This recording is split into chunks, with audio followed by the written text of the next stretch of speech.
हाय पिलामाने समस्तଙ୍କୁ Odia sir ଓଇଭି YouTube ଚ୍ୟାନେଲକୁ ସ୍ୱାଗତ। ଏହି ଭିଡ଼ିଓଟି ସପ୍ତମ ଶ୍ରେଣୀ ପିଲାମାନଙ୍କ ପାଇଁ ସପ୍ତମ ଶ୍ରେଣୀ ଓଡ଼ିଆ ବିଷୟର ସମସ୍ତ ପଦ୍ୟ ଗଦ୍ୟ ଆତ୍ମଜୀବନୀ ଗଳ୍ପ ବିଭାଗର 100ଟି ଗୁରୁତ୍ୱପୂର୍ଣ୍ଣ ପ୍ରଶ୍ନ ଏହି ଭିଡ଼ିଓରେ ମୁଁ ତୁମମାନଙ୍କ ପାଇଁ ଆଣିଦେଇଛି।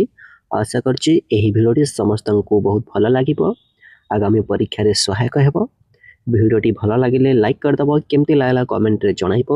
ଚ୍ୟାନେଲକୁ ନୂଆ ଆସିଥିଲେ ସବସ୍କ୍ରାଇବ୍ କରିଦେବ। ଓଡ଼ିଆ ସାର୍ ଓଇଭି ହ୍ୱାଟ୍ସଆପ୍ ଚ୍ୟାନେଲକୁ ଫଲୋ କରିନଥିଲେ ଡେସ୍କ୍ରିପ୍ସନରେ ଦିଆଯାଇଥିବା ଲିଙ୍କ ଉପରେ କ୍ଲିକ୍ କରି ତୁମେ ଫଲୋ କରିପାରିବ। ଚାଲ ଆମେ ବିଳମ୍ବ ନ କରି ଭିଡ଼ିଓଟି ଆରମ୍ଭ କରିବା। ପ୍ରଥମ ପ୍ରଶ୍ନ, କଳାମାଣିକରେ କବିତାଟି କାହାର ରଚନା? ଦୀନକୃଷ୍ଣ ଦାସ, ଗଙ୍ଗାଧର ମେହେର, ଉପେନ୍ଦ୍ର ଭଞ୍ଜ, ଅଭିମନ୍ୟୁ ସାମନ୍ତ ସିଂହାର। ଉତ୍ତର ହେବ ଅଭିମନ୍ୟୁ ସାମନ୍ତ ସିଂହାର। କଳାମାଣିକରେ କବିତା ବିଦଗ୍ଧ ଚିନ୍ତାମଣି କାବ୍ୟର କେଉଁ ଛନ୍ଦରୁ ଅଣାଯାଇଛି? 67 ଛନ୍ଦ, 64 ଛନ୍ଦ, ଚତୁର୍ଦ୍ଦଶ ଛନ୍ଦ, ଷଷ୍ଠ ଛନ୍ଦ। ଉତ୍ତର ହେବ 67 ଛନ୍ଦ। କୃଷ୍ଣ ବଣକୁ ଯାଇଥିଲା ବେଳେ ସେଥିରେ କେଉଁ କେଉଁ ଜିନିଷ ନେଇ ନଥିବାରୁ ମାତା ଯଶୋଦା ଭାଳି ହୋଇଛନ୍ତି? ବଂଶୀ, ଗୋଟିକା ଓ ଧାମ, କଠାଉ ଛତା, ମୟୂର ଚନ୍ଦ୍ରିକା। ଉତ୍ତର ହେବ କଠାଉ ଛତା। ତାରା ସୂର୍ଯ୍ୟ କବିତାର କବି କାହାକୁ ଶ୍ରେଷ୍ଠତ୍ୱ ପ୍ରଦାନ କରିଛନ୍ତି? ରାଜ୍ୟ, ସୂର୍ଯ୍ୟ, ଜାତି, ତାରା। ଉତ୍ତର ହେବ ସୂର୍ଯ୍ୟ। ତାରା ସୂର୍ଯ୍ୟ କବିତାର କବି କିଏ? ଗୋପବନ୍ଧୁ ଦାସ, ଗଙ୍ଗାଧର ମେହେର, ମଧୁସୂଦନ ରାଓ, ରଘୁନାଥ ରାୟ। ଉତ୍ତର ହେବ ଗଙ୍ଗାଧର ମେହେର। କେଉଁମାନଙ୍କୁ ରବି ପରି ରଶ୍ମିମାନ ବୋଲି କବି କହିଛନ୍ତି? ତାରାମାନଙ୍କୁ, ବିଦ୍ୱାନମାନଙ୍କୁ, ଚନ୍ଦ୍ରଙ୍କୁ, ସୂର୍ଯ୍ୟଙ୍କୁ। ଉତ୍ତର ହେବ ତାରାମାନଙ୍କୁ। ତାରା ସୂର୍ଯ୍ୟ କବିତାଟି କବିଙ୍କର କେଉଁ କାବ୍ୟରୁ ଆସିଅଛି? ଇନ୍ଦୁମତୀ, ପ୍ರಣୟବଲ୍ଲରୀ, କବିତା କଲ୍ଲୋଳ, ଅର୍ଘ୍ୟଥାଳୀ। ଉତ୍ତର ହେବ ଅର୍ଘ୍ୟଥାଳୀ। ଦେଖିନାହିଁ କେତେ ଦିନ ଖଣ୍ଡଗିରି କବିତାଟି କାହାର ରଚନା? ଦୀନକୃଷ୍ଣ ଦାସ, ଅଭିମନ୍ୟୁ ସାମନ୍ତ ସିଂହାର, ସାରଳା ଦାସ, ଗୋପବନ୍ଧୁ ଦାସ। ଉତ୍ତର ହେବ ଗୋପବନ୍ଧୁ ଦାସ। କଳିଙ୍ଗର ଅତୀତ ଗୌରବର ମୁଖ ସାକ୍ଷୀ ରୂପେ କିଏ ଠିଆ? ଖଣ୍ଡଗିରି, ରାଣୀହଂସପୁର ଗୁମ୍ଫା, ରାଜାରାଣୀ ଗୁମ୍ଫା, ବ୍ୟାଘ୍ର ଗୁମ୍ଫା, ହାତୀ ଗୁମ୍ଫା। ଉତ୍ତର ହେବ ରାଣୀହଂସପୁର ଗୁମ୍ଫା। ଖଣ୍ଡଗିରିରେ ଗଭୀର ରାତିରେ କାହାର ସଙ୍ଗୀତ ଶୁଣାଯାଏ? ଶ୍ରମଣ ସନ୍ନ୍ୟାସୀଙ୍କର, ଗାୟିକାମାନଙ୍କର, ରାକ୍ଷସମାନଙ୍କର, ହିଂସ୍ର ଜନ୍ତୁଙ୍କର। ଉତ୍ତର ହେବ ଶ୍ରମଣ ସନ୍ନ୍ୟାସୀଙ୍କର। 11 ନମ୍ବର, କଳିଙ୍ଗ ଗୌରବ ରାଜ୍ୟ କେଉଁଠି ମିଶିଯାଇଛି ବୋଲି କବି କହିଛନ୍ତି? ଉଦୟଗିରିର ପଥର ଦେହରେ, ସମୁଦ୍ର ଗର୍ଭରେ, ମହାକାଳ ବକ୍ଷରେ, ଖଣ୍ଡଗିରିର ପଥର ଦେହରେ। ଉତ୍ତର ହେବ ମହାକାଳ ବକ୍ଷରେ। କହିବି କଥାଟି କବିତାଟି କାହାର ରଚନା? ରାମକୃଷ୍ଣ ନନ୍ଦ, କୁନ୍ତଳା କୁମାରୀ ସାବତ, ଗଙ୍ଗାଧର ମେହେର, ବିଦ୍ୟୁତ୍ ପ୍ରଭା ଦେବୀ। ଉତ୍ତର ହେବ କୁନ୍ତଳା କୁମାରୀ ସାବତ। କହିବି କଥାଟି କବିତାରେ କାହାର ଗୌରବ ଗାନ କରାଯାଇଛି? ଭାରତ ମାତାର, ଗୋଟିଏ ପରିବାରର, ଜଣେ କବିଙ୍କର, ଓଡ଼ିଆ ଜାତିର। ଉତ୍ତର ହେବ ଓଡ଼ିଆ ଜାତିର। ଉତ୍କଳର ମାଟିଏ ପୁଅକୁ କ'ଣ କହି ସମ୍ବୋଧନ କରିଛନ୍ତି? ଉତ୍କଳର ମା ପୁଅକୁ ଲବଣୀ ପିତୁଳା, ଦରିଦ୍ର ପସରା, ନିଦାନ ସଂଖାଳୀ, ଅନ୍ଧର ଲଉଡ଼ି। ଉତ୍ତର ହେବ ଲବଣୀ ପିତୁଳା। 15 ନମ୍ବର, ଭରତ ରାମଚନ୍ଦ୍ରକୁ କେଉଁଠାରେ ଭେଟିଥିଲେ? ବିନ୍ଧ୍ୟଭାନୁ ପର୍ବତରେ, ଚିତ୍ରକୂଟ ପର୍ବତରେ, ଲଙ୍କାରେ, ସରଜୁ ନଦୀ କୂଳରେ। ଉତ୍ତର ହେବ ଚିତ୍ରକୂଟ ପର୍ବତରେ। କାହାର କୁମନ୍ତ୍ରଣାରେ କୈକେୟୀ ଦଶରଥଙ୍କୁ ବର ମାଗିଲେ? ମନ୍ଦୋଦରୀ, ମନ୍ଥରା, ପାଣ୍ଡବୀ, ସୁମିତ୍ରା। ଉତ୍ତର ହେବ ମନ୍ଥରା। ପୁତ୍ର ଏହି ପଦର ଲିଙ୍ଗ ପରିବର୍ତ୍ତନ କର। ପୁତ, ପୁତ୍ରା, ପୁତା, କନ୍ୟା। ଉତ୍ତର ହେବ କନ୍ୟା। ଆଚାର୍ଯ୍ୟ ହରିହରଙ୍କ ପିତାଙ୍କ ନାମ କ'ଣ? ଚନ୍ଦ୍ରଶେଖର ବ୍ରହ୍ମା, ଗୌରୀ କୁମାର ବ୍ରହ୍ମା, ମହାଦେବ ବ୍ରହ୍ମା, ନୀଳକଣ୍ଠ ବ୍ରହ୍ମା। ଉତ୍ତର ହେବ ମହାଦେବ ବ୍ରହ୍ମା। ଆଚାର୍ଯ୍ୟ ହରିହର ପ୍ରଥମେ କେଉଁଠି ଶିକ୍ଷକତା କରିଥିଲେ? ପୁରୀ ଜିଲ୍ଲା ସ୍କୁଲ, କଟକ ଜିଲ୍ଲା ସ୍କୁଲ, ବାଲେଶ୍ୱର ଜିଲ୍ଲା ସ୍କୁଲ, ଖୋର୍ଦ୍ଧା ଜିଲ୍ଲା ସ୍କୁଲ। ଉତ୍ତର ହେବ ପୁରୀ ଜିଲ୍ଲା ସ୍କୁଲ। ସତ୍ୟର ପୂଜାରୀ ଆଚାର୍ଯ୍ୟ ହରିହର ଏହି ପ୍ରବନ୍ଧର ଲେଖକ କିଏ? ଗୋପବନ୍ଧୁ ଦାସ, ରମା ଦେବୀ, ଆଚାର୍ଯ୍ୟ ହରିହର, ବିନୋଦ କାନୁନଗୋ। ଉତ୍ତର ହେବ ବିନୋଦ କାନୁନଗୋ। 21 ନମ୍ବର, ଯମରାଜାଙ୍କୁ ନଚିକେତା ତୃତୀୟ ବରରେ କ'ଣ ମାଗିଥିଲେ? ସୁଖରେ ଗୃହକୁ ପ୍ରତ୍ୟାବର୍ତ୍ତନ, ପିତାଙ୍କର ଶାନ୍ତି, ମୃତ୍ୟୁଞ୍ଜୟୀ ଆତ୍ମଜ୍ଞାନ, ମଣିଷର ମୁକ୍ତି। ଉତ୍ତର କ'ଣ ହେବ ମୃତ୍ୟୁଞ୍ଜୟୀ ଆତ୍ମଜ୍ଞାନ। ନଚିକେତା ଯମଙ୍କ ରୁଦ୍ଧ ଦ୍ୱାରରେ କେତେ ଦିନ ରହିଥିଲେ? 4, 2, 5, 3। ଉତ୍ତର ହେବ 3 ଦିନ। ଋଷି ବାଜଶ୍ରବା କେଉଁ ଯଜ୍ଞର ଆୟୋଜନ କରିଥିଲେ? ମହାଯଜ୍ଞ, ବିଶ୍ୱଜିତ୍ ଯଜ୍ଞ, ଅଶ୍ୱମେଧ ଯଜ୍ଞ, ମେରୁ ଯଜ୍ଞ। ଉତ୍ତର ହେବ ବିଶ୍ୱଜିତ୍ ଯଜ୍ଞ। ନିମ୍ନୋକ୍ତ ମଧ୍ୟରୁ କତାର ଶବ୍ଦର ଅର୍ଥ କ'ଣ? ଖତ, ପାଲ, ଛିଣ୍ଡା ମଶିଣା, ଦରି। ଉତ୍ତର ହେବ ଛିଣ୍ଡା ମଶିଣା। ଚକୁଳିଆ ପଣ୍ଡା କାହା କଥା ମାନି ପ୍ରତ୍ୟେକ ଦିନ ପୋଖରୀ କୂଳକୁ ଯାଉଥିଲା? ପଡ଼ୋଶୀ, ଗଙ୍ଗା ମାତା, ଗାଁ ଲୋକ, ତା ମାତା। ଉତ୍ତର ହେବ ତା ମା। ତାମା କଥା ମାନେ ସେ ପ୍ରତ୍ୟେକ ଦିନ ପୋଖରୀ କୂଳକୁ ଯାଉଥିଲା। 24 ନମ୍ବର, ସେଇଠାରେ ପ୍ରଥମେ ହସିଲା, ସେଇଠାରେ ପ୍ରଥମେ ଗୀତ ବୋଲିଥିଲା। ଏଠାରେ ସେ କାହାକୁ ସୁଯାଉଛି? ପଥର ପାଇକ ରାଜା ଭୀମ ଦାସ। ଉତ୍ତର ହେବ ଭୀମ ଦାସ। 27 ନମ୍ବର, ଏ ମଣିଷକୁ ପଥର କଲା କିଏ? ପାଠରେ ପାହାଡ଼ର ନାମ କ'ଣ ଥିଲା? ମଧୁଗଡ଼, ରାଣୀ ପାହାଡ଼, ଧଉଳି ପାହାଡ଼, ମଧୁପୁର ଗଡ଼। ଉତ୍ତର ହେବ ମଧୁପୁର ଗଡ଼। କିଏ କହୁଥିଲା ଯେ ଗାଁ ମୁଣ୍ଡ ତୋଟାରେ ଦିନ ବେଳେ ବି ଭୂତ ବାହାରେ? ରୂପାର ବାପା, ଶିଳାର କକା, ଜୟନ୍ତୀର ବୁଢ଼ୀମା, ଅଦ୍ଭୁତ ମାନବର ସ୍ରଷ୍ଟା। ଉତ୍ତର ହେବ ଜୟନ୍ତୀର ବୁଢ଼ୀମା। ମୋ ହାତରେ ଏ ଘାଟା ଜମା ଶୁଖୁନି, ଭଲ କଲ ଦେଖି। ଏ କଥା କିଏ କହିଛି? ସୀମା, ଶିଳା, ଅଦ୍ଭୁତ ପିଲା, ରୂପା। ଉତ୍ତର ହେବ ଶିଳା। ଅନୁରାଗ, ଏ ଶବ୍ଦର ବିପରୀତ ଶବ୍ଦ କ'ଣ ଅଟେ? ଅରାଗ, ଦୁଃଖ, ରାଗ, ବିରାଗ। ଉତ୍ତର ହେବ ବିରାଗ। କାନନ, ଏହି ପଦର ଆଉ ଏକ ପ୍ରତିଶବ୍ଦ ହେଲା ଅରଣ୍ୟ, ଝରଣା, ଗଛ, ନଦୀ। ଉତ୍ତର ହେବ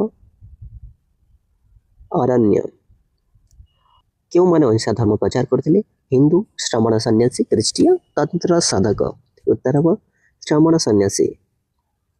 କେଉଁମାନେ ଦଳ ଦଳ ବସି ତତ୍ତ୍ୱ ବିଚାର କରୁଥିଲେ? ଶୈବ, ତନ୍ତ୍ର ସାଧକ, ବୈଷ୍ଣବ, ଶ୍ରମଣ ସନ୍ନ୍ୟାସୀ। ଉତ୍ତର ହେବ ଶ୍ରମଣ ସନ୍ନ୍ୟାସୀ।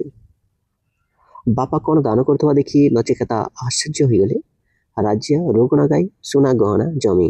ଉତ୍ତର ହେବ ରୁଗଣ ଗାଈ। ବୃଦ୍ଧ, ଏ ଶବ୍ଦର ଲିଙ୍ଗ ପରିବର୍ତ୍ତନ କର। ବୁଢ଼ା, ବୃଦ୍ଧି, ବାଳିକା, ବୃଦ୍ଧା। ଉତ୍ତର ହେବ ବୃଦ୍ଧା। ବାଲେଶ୍ୱର ଜିଲ୍ଲାର କେଉଁ ଗ୍ରାମରେ ପ୍ରଥମେ ଲବଣ ସତ୍ୟାଗ୍ରହ ଆରମ୍ଭ ହୋଇଥିଲା?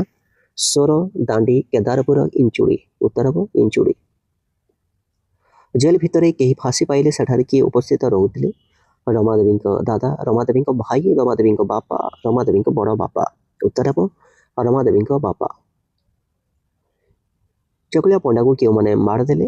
ଗୁଣ୍ଡାମାନେ, ଗାଁ ପିଲାମାନେ, ପୋଲିସମାନେ, ଚୋରମାନେ। ଉତ୍ତର ହେବ ଗାଁ ପିଲାମାନେ। ମାଡ଼ହାଣ୍ଡିରେ କ'ଣ ଘୋଡ଼େଇ ଦେବା ପରେ ମାଡ଼ ବୃଷ୍ଟି ବନ୍ଦ ହୋଇଗଲା? ପାଲ, କାଗଜ, ତେଲୁଣି, କପଡ଼ା। ଉତ୍ତର ହେବ ତେଲୁଣି। ଛୋଟମୋର ଗାଁଟି କବିତା କାହାର ରଚନା?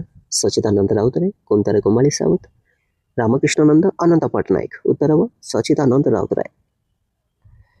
ନିମ୍ନୋକ୍ତ ମଧ୍ୟରୁ ପ୍ରବାସ ଶବ୍ଦର ଅର୍ଥ କ'ଣ? ବାସସ୍ଥାନ, ସ୍ୱଦେଶ, ସ୍ୱର, ବିଦେଶ। ଉତ୍ତର ହେବ ବିଦେଶ। ଭୂଗୋଳ ପୋଥିପତ୍ରରେ କାହାର ନାଁ ନାହିଁ ବୋଲି କବି କହିଛନ୍ତି? କବିଙ୍କ ଘର, କବିଙ୍କ ଜମି ଜମାର କାଗଜପତ୍ର, କବିଙ୍କ ଗ୍ରାମ ପଞ୍ଚାୟତ, କବିଙ୍କ ଛୋଟିଆ ଗାଁ। ଉତ୍ତର ହେବ କବିଙ୍କ ଛୋଟିଆ ଗାଁ। କବିଙ୍କ ଶରୀରରେ କ'ଣ ରକ୍ତ ହୋଇ ବହୁଛି ବୋଲି କବି କହିଛନ୍ତି? ଗାଁ ବର୍ଷା, କ୍ଷୀର, ଗାଁ ପବନ, ଗାଁ ଜଳ। ଉତ୍ତର ହେବ ଗାଁ ଜଳ। ବାଳକ ବୀର କବିତାରେ ବୀର ବୋଲି କାହାକୁ ସମ୍ବୋଧନ କରାଯାଇଛି? ବାଜି ରାଉତ, ଇଂରେଜମାନଙ୍କୁ, ସୁଭାଷ ବୋଷଙ୍କୁ, କବିଙ୍କୁ। ଉତ୍ତର ହେବ ବାଜି ରାଉତ। ବାଜି ରାଉତ ଜନ୍ମ କେଉଁ ଜିଲ୍ଲାରେ ହୋଇଥିଲା? ବରଗଡ଼, ଢେଙ୍କାନାଳ, କଟକ, ଯାଜପୁର। ଉତ୍ତର ହେବ ଢେଙ୍କାନାଳ। ଯାନ ଚଳାଇବା ସମୟରେ କେଉଁଠି ବ୍ୟବହାର କରିବା ଉଚିତ ନୁହେଁ? ସିଟ୍ ବେଲ୍ଟ, ଟ୍ରାଫିକ୍ ସଂକେତ, ମୋବାଇଲ ଫୋନ୍, ହେଲମେଟ୍। ଉତ୍ତର ହେବ ମୋବାଇଲ ଫୋନ୍। ସାଇକେଲ ବା ଯାନକୁ ବାହାର କରିବା ପୂର୍ବରୁ କ'ଣ ଯାଞ୍ଚ କରିବା ଦରକାର? ରାସ୍ତାର ଲମ୍ବ, ମାଲିକଙ୍କ ନାଁ, ଗାଡ଼ିର ରଙ୍ଗ, ବ୍ରେକ୍ ଲାଇଟ୍। ଉତ୍ତର ହେବ ବ୍ରେକ୍ ଲାଇଟ୍। ପଥଚାରୀ ମାନଙ୍କୁ କେଉଁ ସ୍ଥାନରେ ରାସ୍ତା ପାର କରିବା ଉଚିତ? ଜେବ୍ରା କ୍ରସିଂ, ମଝିରେ, ବଜାର ଭିତରେ, ବସଷ୍ଟାଣ୍ଡ। ଉତ୍ତର ହେବ ଜେବ୍ରା କ୍ରସିଂ। ସଡ଼କ ନିରାପତ୍ତା ଓ ଟ୍ରାଫିକ୍ ସଂକେତ କେମିତି ଦୁଇଟି ଭିନ୍ନ ବିଷୟ? ଏକ ମୁଦ୍ରାର ଦୁଇ ପାର୍ଶ୍ୱ ସତରୁ କୌଣସି ସମ୍ପର୍କ ନାହିଁ। ଉତ୍ତର ହେବ ଏକ ମୁଦ୍ରାର ଦୁଇ ପାର୍ଶ୍ୱ। 100ଟି ପ୍ରଶ୍ନ ମଧ୍ୟରୁ ପିଲାମାନେ 50ଟି ପ୍ରଶ୍ନ ସରିଗଲା, ଆଉ ରହିଲା 50ଟି। ଆରମ୍ଭ କରିବା ପୂର୍ବରୁ କହିବାକୁ ଚାହିଁବି, ଯେଉଁମାନେ ଭିଡ଼ିଓକୁ ଲାଇକ୍ କରିନ ଲାଇକ୍ କରିଦେବ ପିଲାମାନେ। କେମିତି ଲାଗିଲା ଭିଡ଼ିଓର ଶେଷରେ ଜଣାଇବ। ଚ୍ୟାନେଲକୁ ନୂଆ ଆସିଥିଲେ ସବସ୍କ୍ରାଇବ୍ କରିଦେବ ଏବଂ ତୁମେ କେଉଁ ସ୍କୁଲର ଷ୍ଟୁଡେଣ୍ଟସ୍ ନିଶ୍ଚିତ ଭାବରେ କମେଣ୍ଟରେ ମୋତେ ଜଣାଇବ। ମୁଁ ମୋତେ ଜଣାଇବାକୁ ଚାହେଁ ତୁମେ କେଉଁଠି ପଢ଼ୁଛ। ପରବର୍ତ୍ତୀ ପ୍ରଶ୍ନ, ବାଳିତ ବୀର ସେ କବିତାର କବି କିଏ? ଗୋପବନ୍ଧୁ ଦାସ, ଗଙ୍ଗାଧର ମେହେର, ଅନନ୍ତ ପଟ୍ଟନାୟକ, ରାଧାନାଥ ରାୟ। ଉତ୍ତର ହେବ ଅନନ୍ତ ପଟ୍ଟନାୟକ। କେଉଁ ସ୍ଥାନରୁ ଉଡ଼ାଜାହାଜଟି ସ୍ୱିଡେନକୁ ଯାଉଥିଲା? Brisbane, Delhi, America, Bhubaneswar. ଉତ୍ତର ହେବ ବ୍ରିସବେନ୍। କବିଙ୍କ ଆଖିରେ କିଏ ନୂଆ ଚାହାଣି ଭରି ଦେଇଛି? କ୍ଷେତ, ଫଗୁଣ ରାତି, ସନ୍ଧ୍ୟା, ଫଗୁଣ ଉଷା। ଉତ୍ତର ହେବ ଫଗୁଣ ଉଷା। ସଡ଼କ ନିରାପତ୍ତା ସମ୍ପର୍କରେ ସଚେତନ ହେବା ପାଇଁ ଆମକୁ କ'ଣ ଜାଣିବାକୁ ପଡ଼ିବ? ରାସ୍ତାର ଗଠନ, ରାସ୍ତାର ପ୍ରକାର, ସଡ଼କ ଦୁର୍ଘଟଣାର କାରଣ, ଦୁର୍ଘଟଣାର ନିରାକରଣ। ଉତ୍ତର ହେବ ସଡ଼କ ଦୁର୍ଘଟଣାର କାରଣ। ବାଜିରାଉତ କେଉଁ ସମୟରୁ ନଦୀ କୂଳକୁ ଯାଇଛି? ମଧ୍ୟାହ୍ନ, ପ୍ରଭାତ, ସକାଳ, ସନ୍ଧ୍ୟା। ଉତ୍ତର ହେବ ସନ୍ଧ୍ୟା ସମୟ। ଛୋଟମୋର ଗାଁଟି କବିତାରେ କେଉଁ ବିଷୟ ବର୍ଣ୍ଣିତ? ଗାଁର ପ୍ରାକୃତିକ ସୌନ୍ଦର୍ଯ୍ୟ, ଗାଁର ରାଜନୀତି, ଗାଁରେ ଭୋଜିଭାତ, ଗାଁର ଉତ୍ସବ। ଉତ୍ତର ହେବ ଗାଁର ପ୍ରାକୃତିକ ସୌନ୍ଦର୍ଯ୍ୟ। ସୁରେନ୍ଦ୍ର ସାଏଙ୍କ କକାଙ୍କ ନାମ କ'ଣ? ଦୁଃଖୀ ଶ୍ୟାମ ସାଏ, ରାମକିଙ୍କର ସାଏ, ବଳରାମ ସାଏ, ନରୋତ୍ତମ ସାଏ। ଉତ୍ତର ହେବ ବଳରାମ ସାଏ। ସୁରେନ୍ଦ୍ର ସାଏ କାହାର କନ୍ୟାକୁ ବିବାହ କରିଥିଲେ? ରାୟପୁର ଜମିଦାରଙ୍କ କନ୍ୟା, ହାତୀବାଡ଼ି ଜମିଦାରଙ୍କ କନ୍ୟା, ଘିସ ଜମିଦାରଙ୍କ କନ୍ୟା, ଛୋଟନାଗପୁର ଜମିଦାରଙ୍କ କନ୍ୟା। ଉତ୍ତର ହେବ ହାତୀବାଡ଼ି ଜମିଦାରଙ୍କ କନ୍ୟା। ସୁରେନ୍ଦ୍ର ସାଏଙ୍କ ପୁତ୍ରଙ୍କ ନିମ୍ନୋକ୍ତ ମଧ୍ୟରୁ କିଏ? କୀର୍ତ୍ତିଭାନୁ ସାଏ, ଚନ୍ଦ୍ରଭାନୁ ସାଏ, ମିତ୍ରଭାନୁ ସାଏ, ନରୋତ୍ତମ ସାଏ। ଉତ୍ତର ହେବ ମିତ୍ରଭାନୁ ସାଏ। ଇଂରେଜମାନେ କେବେ ଓଡ଼ିଶା ଅଧିକାର କରିଥିଲେ? 1756, 1803, 1802, 1814। ଉତ୍ତର ହେବ 1803। ସୁରେନ୍ଦ୍ର ସାଏ କେଉଁଠାରେ ଥିଲାବେଳେ ସମ୍ବଲପୁର ରାଜା ନାରାୟଣ ସିଂଙ୍କର ମୃତ୍ୟୁ ହେଲା? ବ୍ରହ୍ମପୁର ଜେଲରେ, ହଜାରିବାଗ ଜେଲରେ, ଭାଗଲପୁର ଜେଲରେ, ତିହାଡ଼ ଜେଲରେ। ଉତ୍ତର ହେବ ହଜାରିବାଗ ଜେଲରେ। ଭାରତର ପ୍ରଥମ ମୁକ୍ତି ସଂଗ୍ରାମ କେଉଁ ମସିହାରେ ସୂତ୍ରପାତ ହୋଇଥିଲା? 1857, 1803, 1860, 1856। ଉତ୍ତର ହେବ 1857। ବର୍ଣ୍ଣାର୍ଡ ଓରେଲି କେଉଁଥିରୁ ବିମାନ ଦୁର୍ଘଟଣା ବିଷୟରେ ସୂଚନା ପାଇଥିଲେ? ରେଡ଼ିଓ ଓ ସମ୍ବାଦପତ୍ର, ଲୋକଙ୍କ ମୁଖରୁ, ମୋବାଇଲରୁ, ଟିଭିରୁ। ଉତ୍ତର ହେବ ରେଡ଼ିଓ ଓ ସମ୍ବାଦପତ୍ରରୁ। ଦରବ ଏ ଶବ୍ଦର ଗଦ୍ୟ ରୂପ କ'ଣ ହେବ? ଚାରୋଟି ମଧ୍ୟରୁ ସଠିକ୍ ହେଲା ଦରବର ଗଦ୍ୟ ରୂପ ଦ୍ରବ୍ୟ। 65 ନମ୍ବର। ଆଗ୍ରହ ଏ ଶବ୍ଦର ବିପରୀତ ଶବ୍ଦ କ'ଣ ହେବ? ଅନାଗ୍ରହ, ଅଆଗ୍ରହ, ଗୃହ, ଗ୍ରହ। ଉତ୍ତର ହେବ ଅନାଗ୍ରହ। ବାଜିରାଉତ ଇଂରେଜମାନଙ୍କ କଥା ଶୁଣି କ'ଣ କଲା? ଡଙ୍ଗା ପାଖକୁ ଆଣିଲା, ଡଙ୍ଗା ଛାଡ଼ି ପଳାଇଲା, ନଦୀରେ ଡଙ୍ଗା ବୁଡ଼ାଇ ଦେଲା, ଡଙ୍ଗା ଦୂରକୁ ନେଇଗଲା। ଉତ୍ତର ହେବ ଡଙ୍ଗା ଦୂରକୁ ନେଇଗଲା ବା ନେଲା। ପରବର୍ତ୍ତୀ ପ୍ରଶ୍ନ, ଅରେଲିଙ୍କ ଠାରୁ କେଉଁ ମହତ୍ ଗୁଣ ତୁମେ ଶିକ୍ଷା ପାଅ? ଶାନ୍ତ, ପଶୁପାଳନ କରିବା, ଚାଷ କରିବା, ନିଷ୍ଠା ଓ ସାହସିକତା। ଉତ୍ତର ହେବ ନିଷ୍ଠା ଓ ସାହସିକତା। ଅନ୍ଧାର ଏ ଶବ୍ଦର ବିପରୀତ ଶବ୍ଦ ଲେଖ। ସନ୍ଧ୍ୟା, ଦିନ, ଆଲୁଅ, ରାତି। ଉତ୍ତର ହେବ ଆଲୁଅ। ସାଙ୍ଗମାନେ ରାସ୍ତାରେ ସାଇକେଲରେ ଗଲାବେଳେ କ'ଣ କରିବା ଉଚିତ? ଆଗ ପଛ ହୋଇଯିବା ଉଚିତ, ମୋବାଇଲରୁ ଗୀତ ଶୁଣି ଶୁଣି ଯିବା ଉଚିତ, କଥାବାର୍ତ୍ତା ହୋଇଯିବା ଉଚିତ, ରାସ୍ତା ଅବରୋଧ କରିଯିବା ଉଚିତ। ଉତ୍ତର ହେବ ଆଗ ପଛ ହୋଇଯିବା ଉଚିତ। ସଡ଼କ ନିରାପତ୍ତା ସମ୍ପର୍କରେ ସଚେତନ ହେବା ପାଇଁ ଆମକୁ କ'ଣ ଜାଣିବାକୁ ହେବ? ରାସ୍ତାର ଗଠନ, ସଡ଼କ ଦୁର୍ଘଟଣାର କାରଣ, ଦୁର୍ଘଟଣାର ନିରାକରଣ, ରାସ୍ତାର ପ୍ରକାର। ଉତ୍ତର ହେବ ସଡ଼କ ଦୁର୍ଘଟଣାର କାରଣ। ଉଡ଼ାଜାହାଜରେ କେତେ ଜଣ ଯାତ୍ରୀ ଥିଲେ? 8, 5, 6, 7। ଉତ୍ତର ହେବ 7 ଜଣ। ପଥିବିଦ୍ୟା ଶିକ୍ଷା ଅପେକ୍ଷା ବୀର ସୁରେନ୍ଦ୍ର ସାଏ ପିଲାଦିନୁ କେଉଁ ଶିକ୍ଷାକୁ ଭଲ ପାଉଥିଲେ? ଗୁଣିଗାରେଡ଼ି ଶିକ୍ଷା, ଶାରୀରିକ କୌଶଳ ଶିକ୍ଷା, ପୂଜା ପର୍ବପର୍ବାଣୀ ଶିକ୍ଷା, ତନ୍ତ୍ରମନ୍ତ୍ର ଶିକ୍ଷା। ଉତ୍ତର ହେବ ଶାରୀରିକ କୌଶଳ ଶିକ୍ଷା। ନେବି ନାହିଁ ନା ଭାଇର ଆଦେଶ ନାହିଁ। ଏଠାରେ ଭାଇ ବୋଲି କାହାକୁ କୁହାଯାଇଛି? ପ୍ରଜାମଣ୍ଡଳ। କବି ବାଜିରାଉତ ସଂଗ୍ରାମୀ। ଉତ୍ତର ହେବ ପ୍ରଜାମଣ୍ଡଳ। କବି କେଉଁଠାରେ ଥାଇ ନିଜ ଗାଁ କଥା ଭାବୁଛନ୍ତି? ମାମୁଁ ଘରେ, ନିଜ ଗାଁରେ ବା ନିଜ ଘରେ, ପ୍ରବାସରେ, ଜମିରେ। ଉତ୍ତର ହେବ ପ୍ରବାସରେ। ବୁଦ୍ଧି ବଳରେ କିଏ ବସୁନ୍ଧରାକୁ ଜିଣି ପାରିଛି? ମଣିଷ, ପଶୁପକ୍ଷୀ, ସିଂହ, ଦେବତା। ଉତ୍ତର ହେବ ମଣିଷ। ମଣିଷକୁ କ୍ଷୁଦ୍ର ବୋଲି କୁହାଯାଇଛି କାହିଁକି? ମଣିଷ ତୁଳନାରେ ଅନ୍ୟ ଜୀବର ମତ ବୁଦ୍ଧି ଅଛି। ମଣିଷ ଦେଖିବାକୁ କ୍ଷୁଦ୍ର ହେତୁ, ମଣିଷର ପୃଥିବୀର ରାଜା ହେତୁ, ମଣିଷ ତୁଳନାରେ ବଡ଼ ବଡ଼ ଜୀବ ଅଛନ୍ତି। ହେଲା ସଠିକ୍ ଉତ୍ତର। ମଣିଷ ତୁଳନାରେ ବଡ଼ ବଡ଼ ଜୀବ ଅଛନ୍ତି। କ୍ଷୁଦ୍ର ବାରିଧାରା ଶେଷରେ କେଉଁଥିରେ ପରିଣତ ହୁଏ? ନିର୍ଝର, ସ୍ରୋତସ୍ୱିନୀ, ହ୍ରଦ, ପୋଖରୀ। ଉତ୍ତର ହେବ ସ୍ରୋତସ୍ୱିନୀ। ଛୋଟରୁ ବଡ଼ କବିତାର କବି କିଏ? ପ୍ରତିଭା ରାୟ, ଗୋପବନ୍ଧୁ ଦାସ, ଡକ୍ଟର ଜାନକୀ ବଲ୍ଲଭ ମହାନ୍ତି, ଗଙ୍ଗାଧର ମେହେର। ଉତ୍ତର ହେବ ଡକ୍ଟର ଜାନକୀ ବଲ୍ଲଭ ମହାନ୍ତି। ଲକ୍ଷ ଲକ୍ଷ ଲୋକଙ୍କ ମନରେ କିଏ ପୁଲକ ଆଣିଥାଏ? ନୌକା, ଆଲୋକ, ଗୀତି, ଶିଖା। ଉତ୍ତର ହେବ ଗୀତି। ଭବିଷ୍ୟତରେ କାହାକୁ ରୂପାନ୍ତରିତ କରି ଦୁଧ, ଦହି, ଛେନାରେ ପରିଣତ କରାଯାଇପାରିବ? ବୃକ୍ଷ, ଘାସ, ସାମୁଦ୍ରିକ ପ୍ରାଣୀ, ବାଲି। ଉତ୍ତର ହେବ ସାମୁଦ୍ରିକ ପ୍ରାଣୀ। ରବି ଫସଲ, ମତ୍ସ୍ୟ, କୁକୁଡ଼ାରୁ ଆମେ କେଉଁ ଜାତୀୟ ଖାଦ୍ୟ ପାଉ? ଜୀବସାର, ସ୍ନେହସାର, ପୁଷ୍ଟିସାର, ଶ୍ୱେତସାର। ଉତ୍ତର ହେବ ପୁଷ୍ଟିସାର। କେଉଁଠି ଅସମ୍ଭବ କଥାଟା ଉପରେ ଦୀର୍ଘ ଆଲୋଚନା ଚାଲିଥିଲା? ବୋଷ୍ଟନ ବିଶ୍ୱବିଦ୍ୟାଳୟରେ, ନାଳନ୍ଦା ବିଶ୍ୱବିଦ୍ୟାଳୟରେ, ଅକ୍ସଫୋର୍ଡ ବିଶ୍ୱବିଦ୍ୟାଳୟରେ, ରେଭେନ୍ସା ବିଶ୍ୱବିଦ୍ୟାଳୟରେ। ଉତ୍ତର ହେବ ବୋଷ୍ଟନ ବିଶ୍ୱବିଦ୍ୟାଳୟରେ।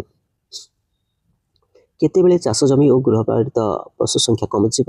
ଗୃହପାଳିତ ପଶୁ ରୁଗ୍ଣ ହେଲେ, ଚାଷ ଜମିର ଉର୍ବରତା ନଷ୍ଟ ହେଲେ, ଲୋକେ ମାଂସାଶୀ ହେଲେ, ଜନସଂଖ୍ୟା ବୃଦ୍ଧି ହେଲେ।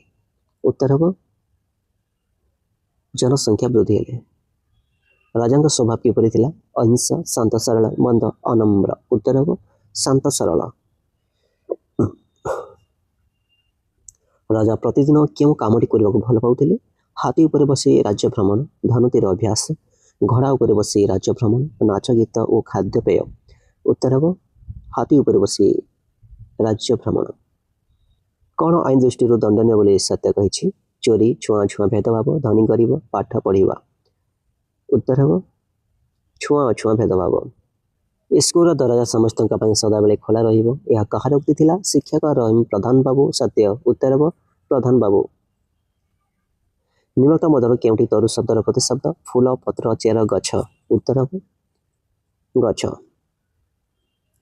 जिणिबार विपरीत शब्द कौन है जयी हेबा जितिबा हारिबा अजिणिबा उत्तर हम हारिबा पले गाई यह क्यों वचन अटे एक वचन बहुवचन द्विवचन समस्त उत्तर हम बहुवचन कारखाना मन यह क्यों वचन अटे एक वचन बहुवचन द्विवचन समस्त उत्तर हम बहुवचन नदी शेष क्या भेटे ईश्वर महोदधि ह्रद कूଅ उत्तर हम महोदधि कवितार मातृरूपा बोली क्या कहुई गिरी हरित क्षेत नदी महोदधि उत्तर हम नदी निम्नलिखित मध्य क्या गिरिकन्या कहुई जंगल को नदी को पर्वत को सागर को उत्तर हम नदी को तुम पढ़ित तटिन रक्षादा कवितार कवि किए रामकृष्ण नंद जानकी वल्लभ महांती महेश्वर महांती मधुसूदन राव उत्तर हम महेश्वर महांती जयराजगुरु क्या साहाय्य इंग्रेज विरोधी जनमत गाँव सृष्टि करते चकरा विषय दोरा विषय शंभु भारती तापंक दल बेहेरा उत्तर हम शंभु भारती